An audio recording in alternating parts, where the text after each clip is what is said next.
Simpleng tanong po sa pagpapasimula ng ating mensahe.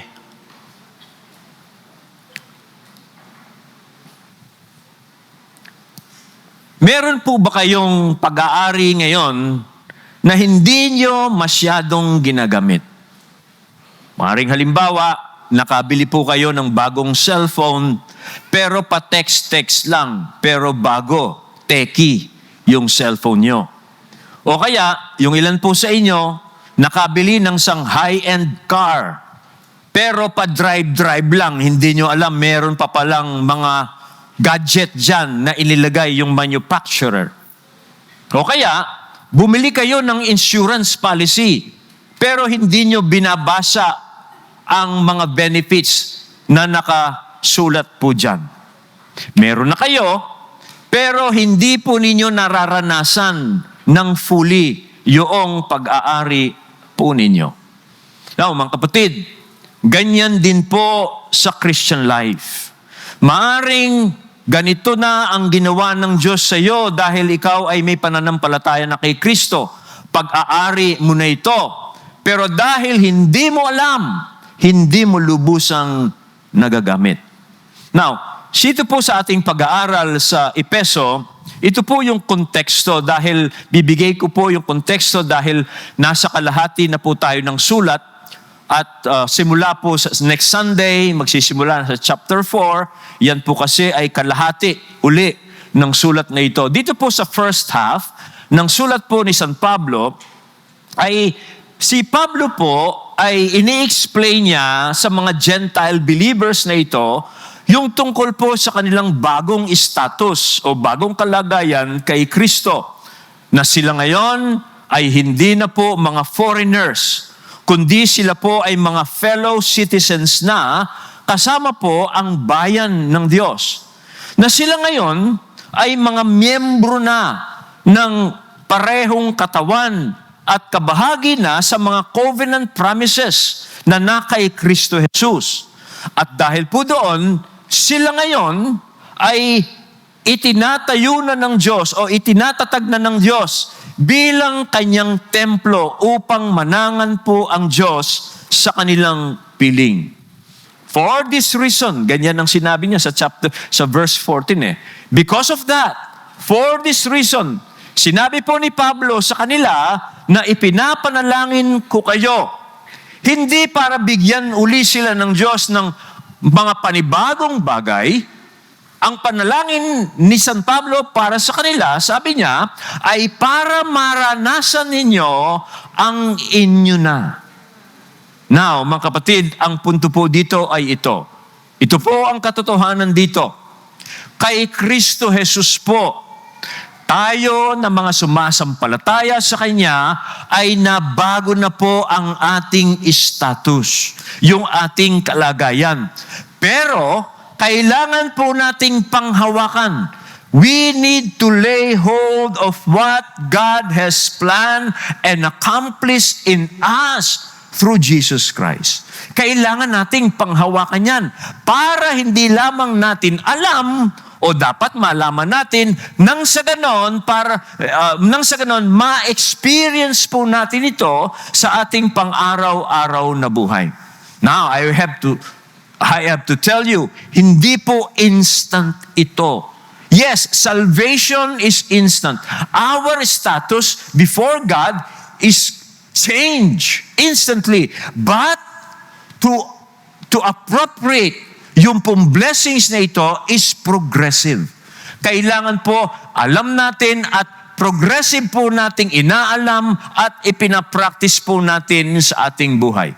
Tulad po yan sa sinabi ni Pablo sa Philippians 3:12, ito ang sabi niya, I pressed on to take hold of that for which Christ took hold of me.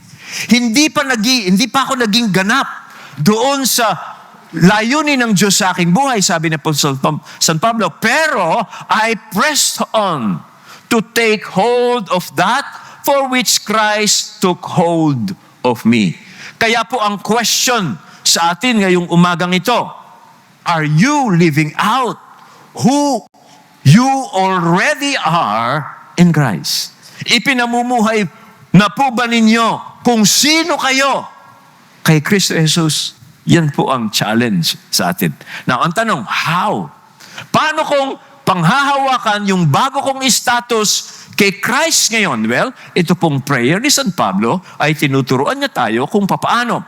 4 na bagay, 3 o 4 na bagay. Una, to lay hold of what Christ has done for us ay ito po. Be assured of your position with God. Kailangan po nating matiyak.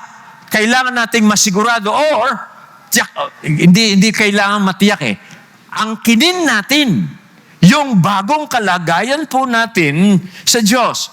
Now, si Pablo po, dahil naintindihan po niya yung dakilang gawa ng pagliligtas, pagtutubos po sa atin ng Diyos, kaya po, sabi niya sa talata, for this reason, I bow my knees to the Father. Dahil alam niya yung dakilang katubusang ginawa para sa atin ng Diyos through Jesus Christ, siya po, sabi niya, ay buong pagpapakumbaba po siyang lumuluhod in full reverence to God. Now, ina-address po niya ang Diyos as the source of all fatherhood. Yung pinanggagalingan daw po ng pagiging ama ng lahat ng langit at ng nasa lupa. At binibigay niya, sinasabi po niya yon para tiyakin tayong mga Gentiles na tayo rin tulad ng mga Hudyo, ang ama rin po natin ay ang Diyos nila. Ang Diyos na lumalang ng langit at ng lupa, kung ang mga Hudyong sumasampalataya kay Jesus Christ ay matatawag nilang aba ang Diyos ngayon. Because of Christ, tayo rin po ay pwede nating tawagin ang Diyos na Ama. Yun po ang sinasabi ni San Pablo dyan. Tinitiyak sa atin na tayo ngayon ay bahagi na ng malaking pamilya ng Diyos. Dito sa lupa, gaya po sa langit. Hindi na po tayo outsider. Hindi na po tayo mga dayo o foreigners, kundi tayo po ay mga fellow citizens, members of God's family. Kaya po dapat sanayin na natin ngayon yung ating sarili sa ating bagong kalagayang ito. Now, imaginein po ninyo, nag-adapt po kayo ng isang street kid. Okay, naawa kayo sa isang batang pag-alagala sa kalye, kaya inadapt nyo siya sa pamilya po ninyo. Ngayon, napansin nyo na yung bata, bagamat nasa bahay na ninyo siya, takot pa rin siyang humingi. Takot pa rin po siyang, o nahihiya pa rin siyang kumain. Ang feeling niya, hindi siya belong. Well, bakit ganon? Kasi, hindi pa niya ina-apprehend. Hindi pa niya inuunawa at ginagamit yung kanyang bagong status. Now, sa atin pong mga nakay Kristo ngayon, dapat po nating sanayin yung ating sarili sa ating bagong kalagayan natin ngayon, na tayo ngayon kay Kristo ay mga anak na ng Diyos. Huwag po tayong manalangin na parang mga strangers pa rin tayo. Okay? Huwag po alisin natin yung damdaming hindi tayo karapat-dapat lumapit sa Diyos. Minsan meron pa akong narinig, Panginoon, hindi po ako karapat-dapat lumapit sa iyo. Alam mo ba ninyo, hindi ganun ang tingin ng Diyos sa inyo. Ayaw ng Diyos na naririnig sa inyo, hindi na ako karapat-dapat. Para ka bang street kid na, hindi po karapat-dapat magbukas ng rep, kumain ng pagkain daw. No. God is always pleased when we call Him Father. Yan po ang gusto ng Diyos. We address God Father. And when we address God Father, alam ho ba ninyo ang nangyayari? The Spirit, God's own Spirit, the Spirit of His Son, our Lord Jesus Christ, testifies with our spirit that we are children of God. Natutuwa po ang Diyos when we begin to call Him Father. Okay? Kanya po, when you pray, say, Our Father. Yan po, sanayin natin ang ating mga sarili in addressing God as our Father. Because sabi nga po sa Ephesians 2:18, "For through Christ, we both have access in one Spirit to the Father." Jews and Gentiles, because of Christ. Ganyan na po ang kalagayan natin. Kaya sanayin natin ang ating mga sarili sa ating pong bagong kalagayang yan. Ang unang dapat mangyari po sa atin yan is our prayer life. When we address God, we address Him as our Father. So yun po yung una. Pangalawa,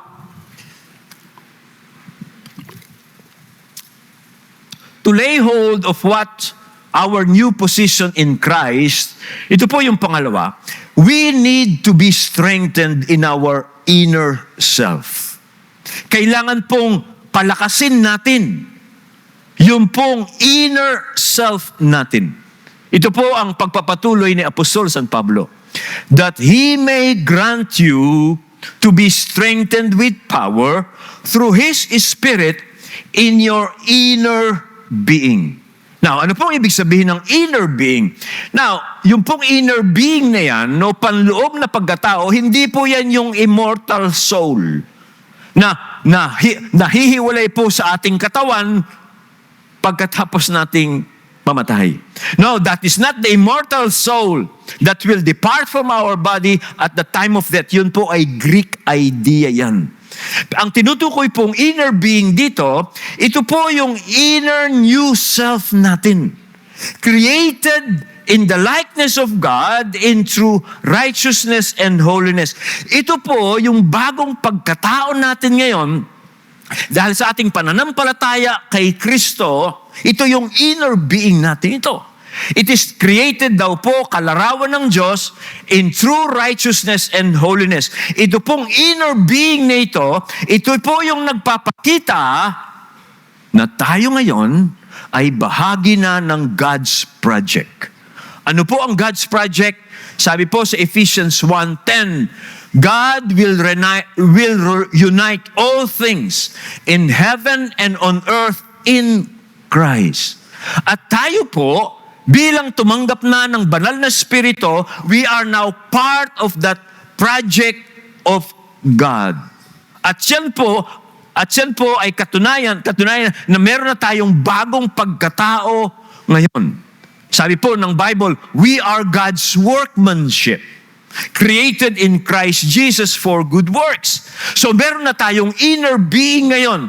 Pero itong inner being na ito, yung bagong pagkatao po natin, ay kailangang lumakas. Kailangan pong palakasin ito ng Diyos sa pamamagitan ng banal na Espiritong nasa atin. Now, ang pagpapalakas pong ito ay hindi batay sa sarili nating kakayanan. Ito po, sabi dyan, according to the riches of His glory. Yun ang panalangin ni San Pablo. No? Yung pong salitang glory dyan, na dapat daw na ay palakasin ng Diyos yung ating inner being according to the riches of His glory. Yung pong salitang glory dyan, ito po yung overwhelming fullness of God's own life. Ito po yung kapuspusan mismo ng Diyos. Ito po yung buhay mismo ng Diyos na ibinahagi po sa atin ng Diyos through the Holy Spirit. God's presence. The exact presence of God. The covenant faithfulness of God revealed in the Messiah, Jesus. Yun po yung glory na dapat pong magpalakas po sa ating inner being. Now, pansinin nyo, it is according to His glorious riches. No? Hindi po sinabing from His riches. Ibig sabihin, small portion lang. Kundi sinabi niya, according to, hindi from. Pag sinabing basing from, parang small portion lang yan. Pero sinabi niya, according to, batay sa yaman. Ibig sabihin, kung batay sa yaman ng Diyos na nasa kaluwalhatian, it means unlimited supply. Na ang Diyos, pwede po niyang palakasin yung ating inner being with His unlimited supply of His presence. Now, imagine ninyo, magsusulisit kayo sa isang bilyonaryo. Palagay nyo, bibilang kayo ng barya. Of course not. Kasi yung pagbibigay niya ay batay sa kanyang yaman. Ganyan po ang Diyos. Ang Diyos po natin, ang siyang lumikha ng langit at ng lupa, He's a good God, He's a generous God, He saved us through His mercy, kaya handa niya tayong palakasin in our inner being. Yan po ang gustong ipaalam ni Apostol San Pablo. Kaya ang prayer po ni San Pablo dito, it's not a prayer for survival. Okay? Hindi para makapag-survive lang tayo in our Christian life. Rather, ang panalangin po ni San Pablo dito ay ma-empower tayo ng the very life of God Himself. Na tayo'y palakasin ng Diyos, nung mismong buhay ng Diyos. Why? Dahil, tulad po ng sinabi ko, tayo ngayon ay bahagi na ng mission ng Diyos. The moment God forgave us of our sins because of our faith in Christ, we were commissioned by God.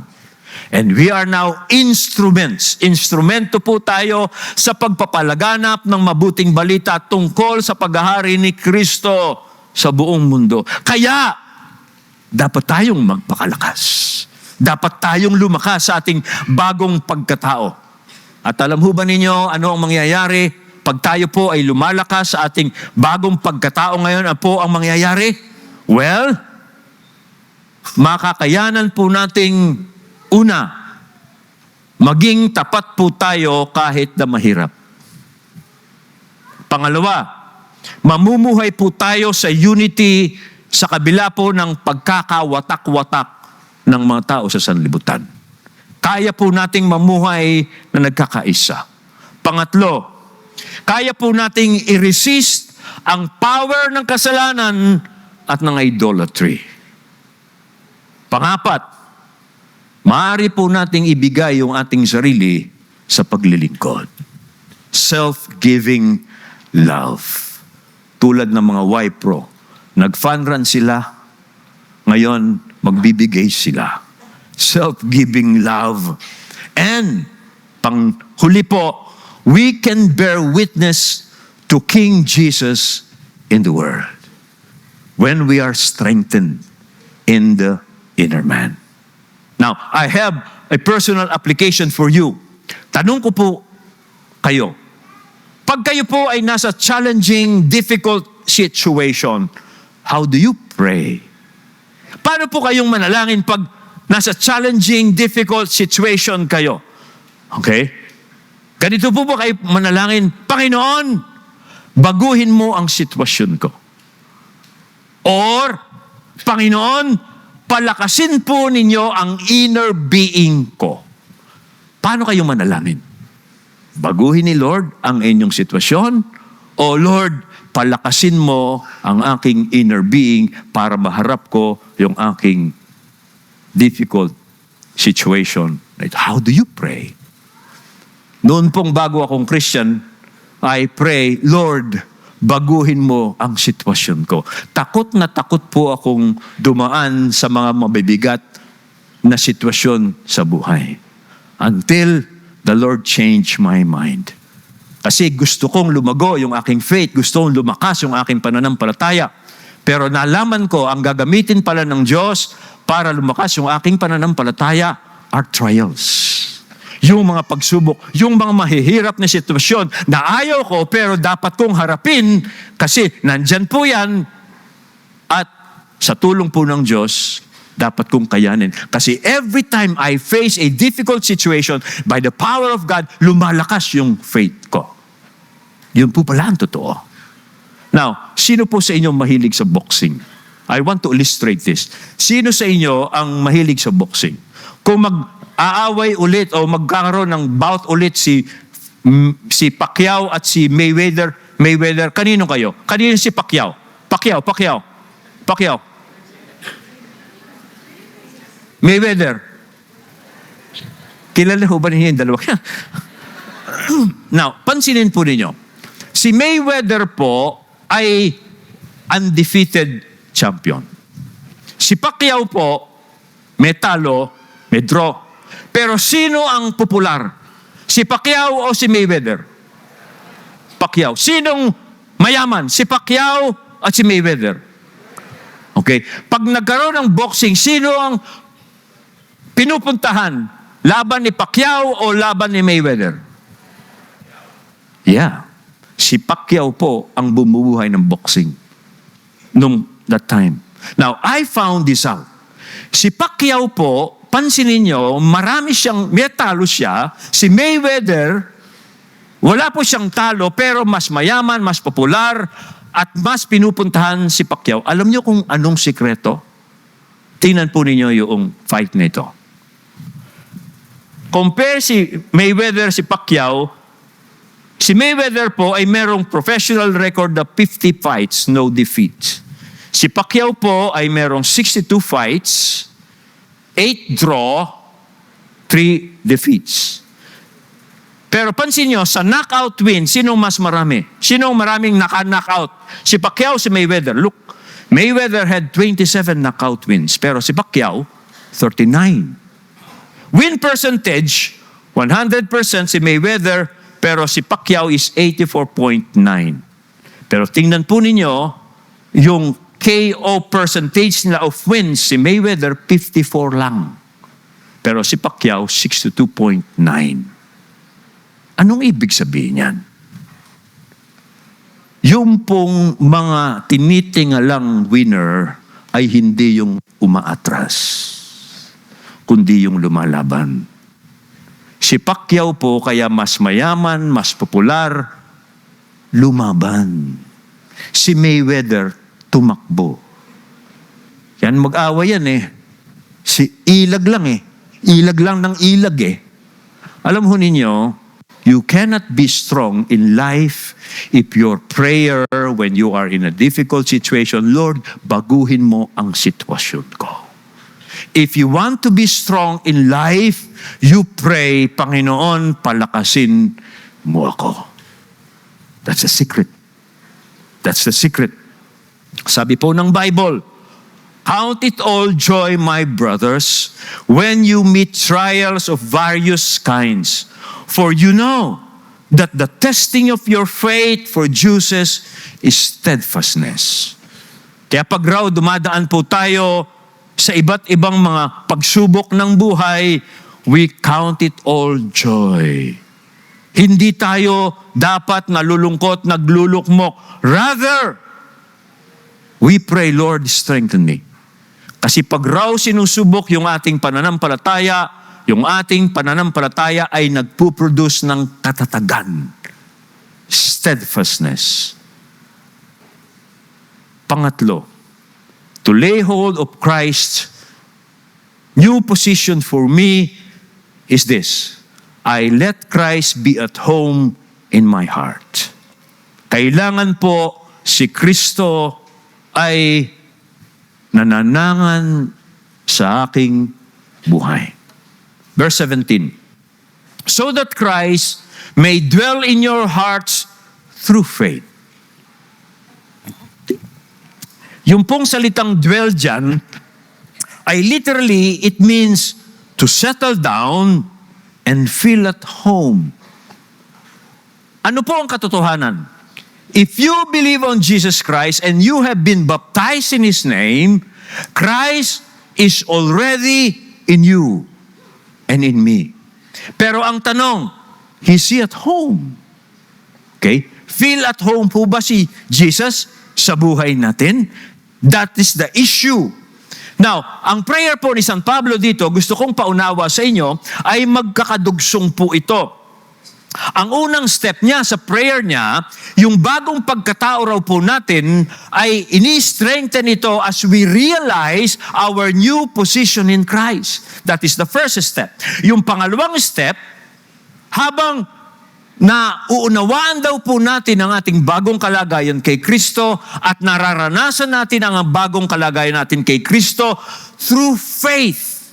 Dahil nararanasan natin ang mga biyayang ito kay Kristo, lumalakas yung ating pananampalataya kay Kristo. At dahil lumalakas yung ating pananampalataya kay Kristo, Jesus feels at home. He's settling down in our lives because we are experiencing His blessing. Kaya tuloy-tuloy po yan. Now, sabi pa ni San Pablo, I pray this, that you being rooted and grounded in love. Pag si Kristo na ay at home na sa buhay ninyo, ito ang nangyayari. You are being rooted and you are being grounded. Yung rooted po dyan, yan po ay isang metaphor na pinapakita sa atin na tayo po, dahil sa ating pananampalataya kay Kristo, tuloy-tuloy po yan because we are knowing His blessing and experiencing the blessing. Tayo po, tulad po ng isang halaman na i-establish tayo. Okay? At nanonourish po yung ating faith because we are rooted in Christ. At yung pong salitang grounded or builded, yan po ay metaphor ng isang bahay na nakatayo sa isang matatag na pundasyon. As we are believing in Christ because we are experiencing who He is. We are founded like a house on a firm foundation. And what is the soil? And what is the foundation? Sabi po dyan, it's love. Pag-ibig. Mas nararanasan natin yung pag-ibig ni Kristo. Nas nag-ground tayo sa pag-ibig ni Kristo, hindi fear. Hindi tayo natatakot kay Kristo. Lalo tayo nagsusurrender sa Kanya because we know Him and we know the blessing we have in Him. Hindi tayo natatakot sa Kanya. Hindi tayo insecure sa Kanya. Kundi we have peace with Christ. We are secure in Christ. Bakit po mahalaga ito na dapat lumalago tayo, secure tayo? Mahalaga po yan. Na hindi tayo takot kay Kristo. Alam niyo bakit mahalaga yan? Kasi as a church, bilang iglesia po, tayo po ang community kung saan yung pong rule, yung pong character, at yung love ni Christ ay dapat nakikita. Hindi tayo takot kay Kristo, kundi mahal natin si Kristo. Mahal natin ang isa't isa. At pag yan po, nangyayari po sa buhay natin, nangyayari po sa church natin, nangyayari sa small group po ninyo, alam ho ninyo, nakikita ng mga tao na si Kristo nga ang nakatira sa inyo. Settled siya. At home siya. Sa family po natin, pag po there is love, there is forgiveness, there is support, okay? Nakikita po ng mga tao, iba ito. Ibang pamilya ito. Oh. Si Christ is living in our families. Yan po ang nangyayari. At yan po, hindi lamang nagpapatunay na si Kristo po ay nakatira talaga sa ating buhay, sa ating church, sa ating family, sa ating cell groups. Yan din po ay patunay ng Diyos. Ito ang gagawin niya balang araw sa buong mundo. Signpost po yan ng new creation, ng bagong creation na gagawin ng Diyos balang araw. Pinapakita niya sa mundo na nagkakawatak-watak, na nag-aaway, nagkakasiraan. Pinapakita niya sa pamagitan ng iglesyang pinananahanan ni Kristo. Pinapakita niya, ito ang gagawin ko sa buong mundo balang araw. Yan po ang inaasahan natin. So anong personal application po natin dito po sa point na ito? Ito po ang tanong ko. Is Christ at home in your life? Si Kristo po ba ay settled down at home po siya sa buhay po natin, sa pamilya po natin? O si Kristo ay parang guest lang, visitor lang, no? Hindi siya at home. Ano yung pagkakaiba ng visitor at saka po yung at home? Yung visitor, pinapakita lang natin sa kanya yung malilinis na parte. Okay? Pero yung at home, kahit na yung maruruming parte ng bahay natin, pinapasok niya. Kasi parang mayroong mga Christians na ganyan eh. Si Jesus, guest lang. No? Pang Sunday lang. Pero pagtapos ng Sunday, Monday, wala na si Jesus kasi bumisita lang eh. Ano? Kanya po ang tanong natin, una, is there a sin we are hiding from Christ? Meron hubang kasalanang itinatago natin kay Kristo? Meron po bang area ng buhay natin na hindi pa surrendered kay Jesus? No. Yeah, sinurrender ko na yung ganito ko pero Lord, ito sa akin to ha. Huwag mong pakialaman ito. Okay? Kaya ang tanong, si Kristo po ba ay at home? O visiting lang? Bukas wala na siya. Okay? And then, the fourth thing we have to do to lay hold of what we are now in Christ, ito po yung pangapat, we need to be growing together in experiencing Christ's love. Sabi po sa mga talata, that you may have strength to comprehend with all the saints. Sabi dyan, that you may have the strength to comprehend with all the saints. Dalawang bagay po ang hindi natin kayang i-comprehend o unawain na nag-iisa. Dalawang bagay. Pag nag-iisa ka lang sa iyong faith kay Christ, hindi ka sumasama sa ibang Christians, dalawang bagay po ang hindi mo lubusang maintindihan. Una, yung yaman po at ang lalim po ng pagliligtas, pagtubos ng Diyos. Hindi mo lubusang maintindihan yung yaman at lalim ng pagtubos sa iyo o sa buong mundo ng Diyos. Hindi mo lubusang maunawaan yan. Okay? Bakit? Kasi sabi sa Bible, ito raw po ay higit na mas mataas kaysa mga heavens, sa sky. Ito raw po ay mas malalim kaysa grave o yung libingan. Ito raw po ang pagliligtas ng Diyos, pagtubusan ng Diyos ay mas mahaba siya kaysa mundo. At iraw po ay mas broad siya o mas malawak siya kaysa karagatan. Kaya alone, hindi mo lubusang maintindihan yung redemptive plan ng Diyos through Christ. Yung pangalawang, hindi mo lubusang maintindihan kung nag-iisa ka lang, ito, yung expression, yung kapahayagan ng katubusan ng Diyos kay Kristo. Hindi mo lubusang maintindihan. Yung expression, paano in-express ng Diyos yung kanyang pagtutubos sa atin? It is through Christ's self-giving love. Yan daw ang hindi mo maintindihan. Because Christ's love, sabi po sa talata, surpasses knowledge. Higit daw po sa kaalaman yan. Bakit daw po higit sa kaalaman yung pag-ibig ni Kristo? Bakit on your own hindi mo maintindihan? Ito po, paliliwanag ko sa inyo. Dahil ito po ay taliwas sa paraan ng mundo. Ang mundo po kasi, ginagamit niya yung kanyang kapangyarihan, yung kanyang authority to dominate people for self-promotion. Ganyan ang mundo. Para gagamitin nila yung kapangyarihan niya, gagamitin niya yung authority niya to dominate people, to promote self, to bring their own agenda. Pero ang Diyos, iba ang paggamit niya ng kanyang kapangyarihan, ng kanyang puwersa. Ginagamit po niya ito to save us. At si Christ po ang larawan niyan. Niligtas po tayo ng Diyos, tinubos tayo ng Diyos by Christ's self-giving love on the cross. Yan ang hindi mo maintindihan pag nag-iisa ka lang. Bakit po ganun? Well, para pong painting yan eh. Painting. Click mo yung painting natin. Kung nag-iisa ka lang, nakatingin sa painting na yan, hindi mo lubusang ma-appreciate yung painting na yan. Pero together, you will see the full picture. At another illustration,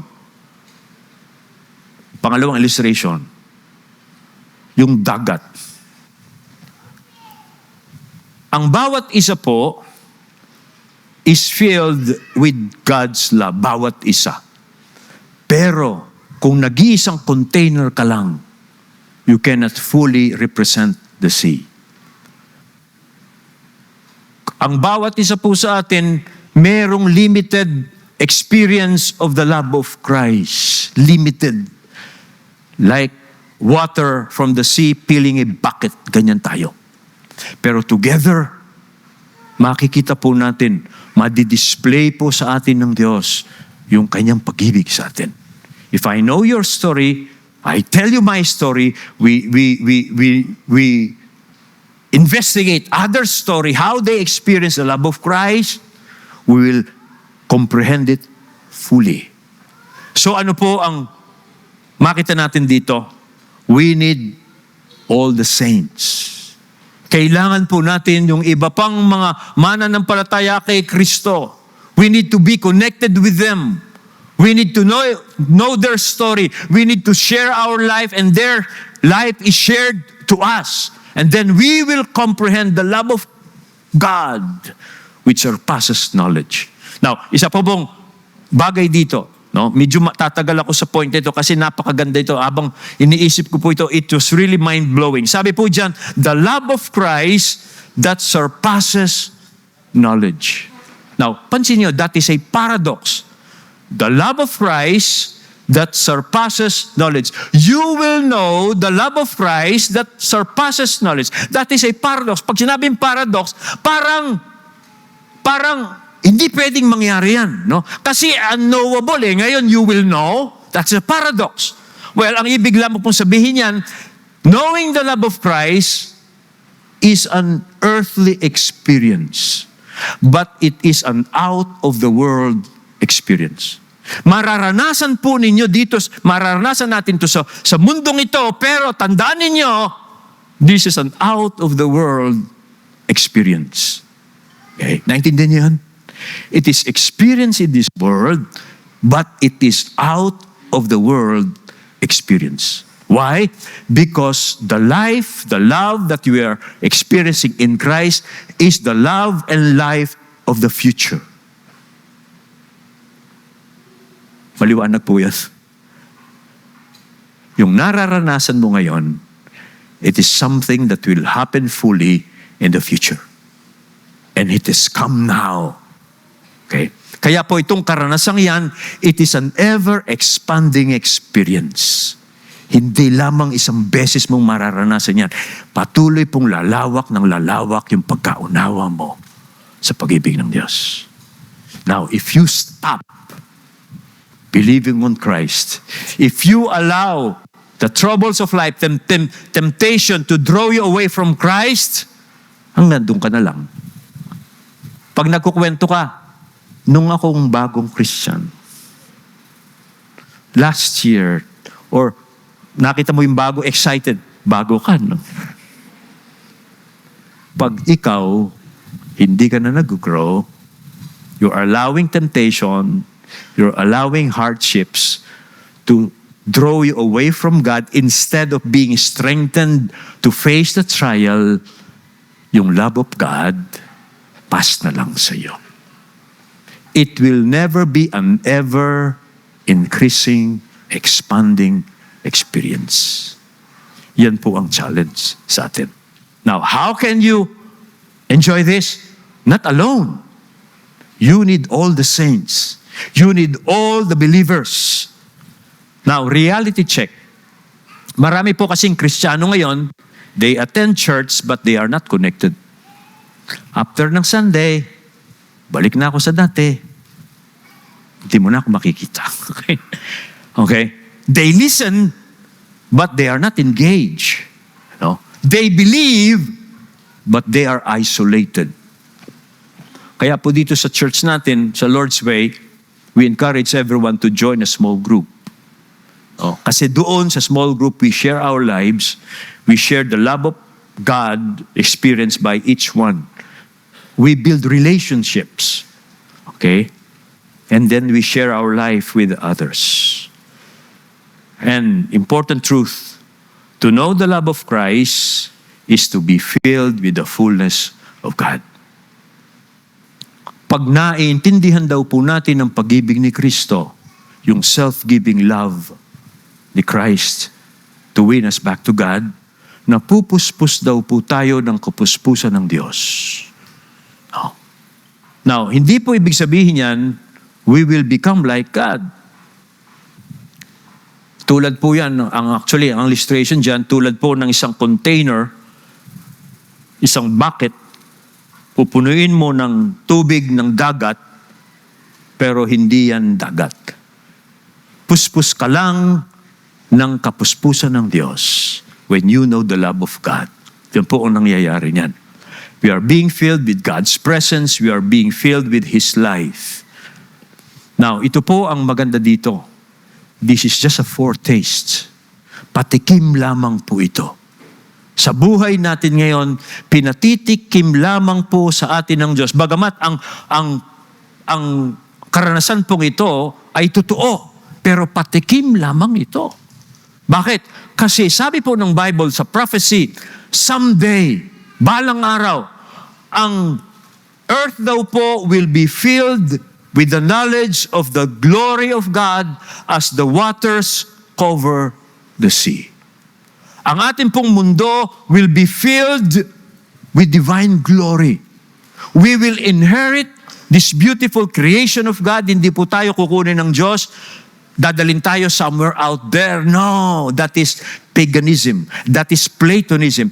The real purpose o plan of God is to renew creation by the Holy Spirit. Ito pong creation na ito. Kaya tayo sa worship natin, pinapakita po natin ang beauty ng creation kasi God will remove everything that is producing death, everything that is sinful, everything that corrupts. Babaguhin po yun ng Diyos by the Holy Spirit at tayo will be renewed with new resurrected body. And we will enjoy the glory of God in this creation. Marami pa tayong matutuklasan sa earth.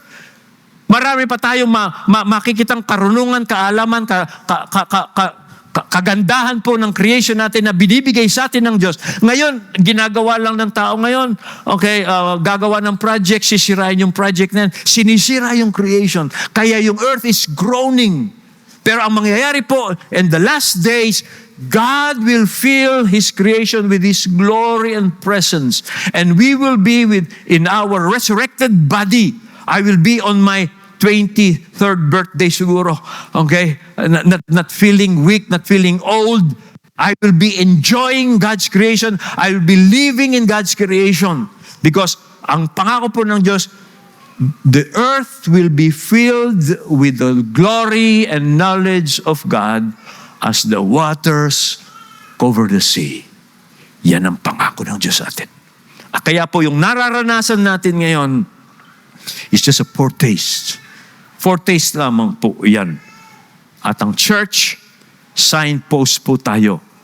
Kaya po si Pablo, pansinin nyo dito, kinunclude po niya ang kanyang prayer with the doxology. Ano po ang closing doxology ni Pablo dito? Dahil alam niya kung ano ang ginawa ng Diyos, kung ano ang gagawin ng Diyos in the future, he closed with a doxology. Pinapupurihan po niya ang Diyos dahil sa kanyang unimaginable blessings. Unimaginable blessings for us. Na ang Diyos, meron siyang incredible purpose for man. At dahil dito, it calls for a doxology towards God.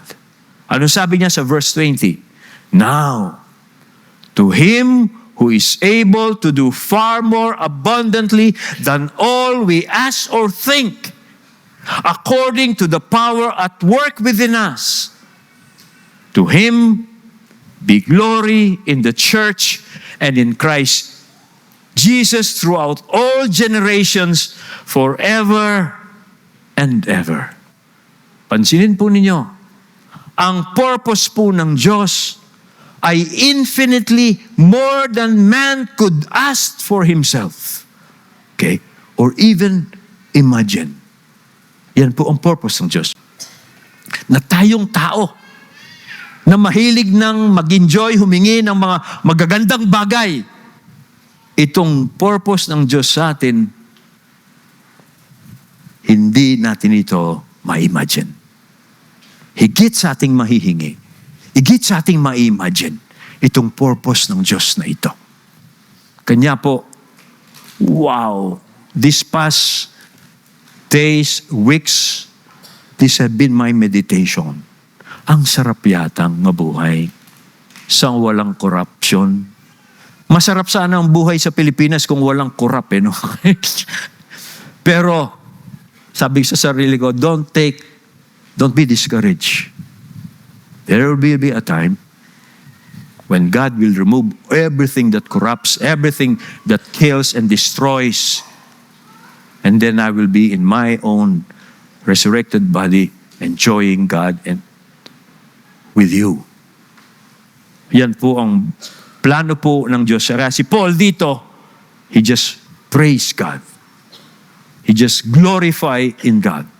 And then sinabi niya, ang Diyos ngayon, gumagawa siya sa ating buhay ngayon para mangyari ang itong purpose na ito.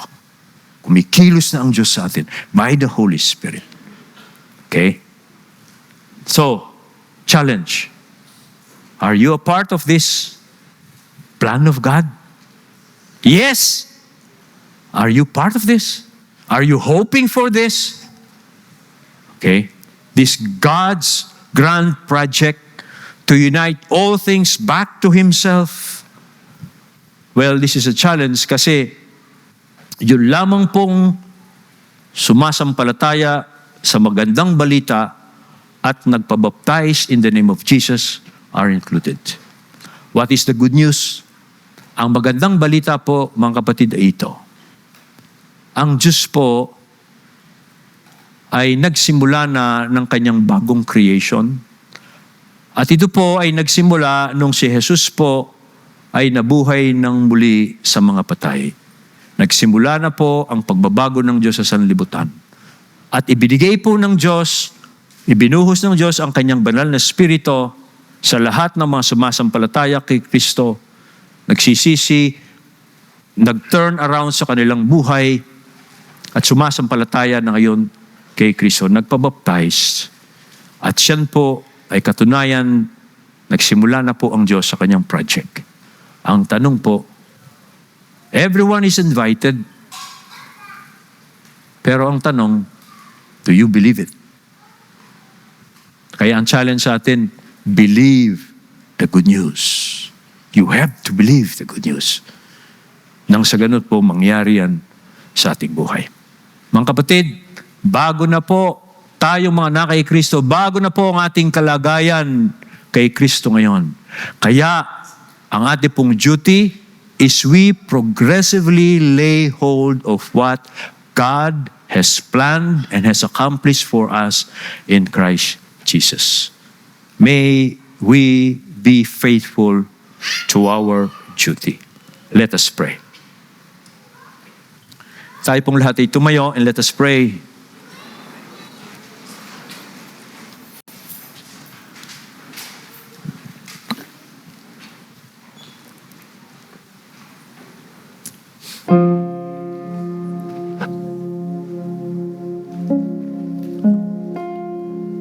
Napakadakila po ninyo, O Diyos. Kayo na mabuting Diyos na lumikha ng langit at ng lupa at ng lahat ng nasa mga ito. Bagamat ang tao